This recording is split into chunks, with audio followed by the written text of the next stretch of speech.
Verifying your identity on Todoist is essential for maintaining the security of your account. If your verification fails, follow these steps to resolve the issue. Step 1. Check your internet connection. Ensure that you have a stable internet connection.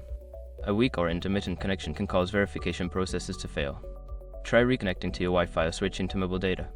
Step 2. Review your credentials. Double-check the information you are entering for verification. Make sure that your email address and any other required details are correct and match what you have on file with Todoist. Step 3. Clear cache and cookies.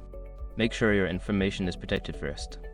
Most people don't think about breaches until something actually happens to their accounts. Use SRC to monitor your accounts 24/7 and instantly alert you if your information appears in leaked databases online. It constantly checks billions of breach data points in the background.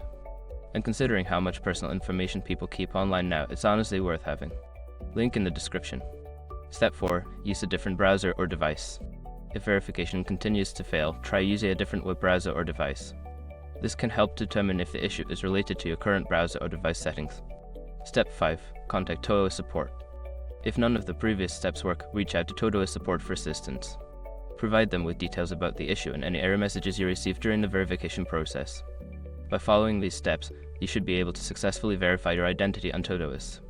If problems persist, don't hesitate to seek help from the support team.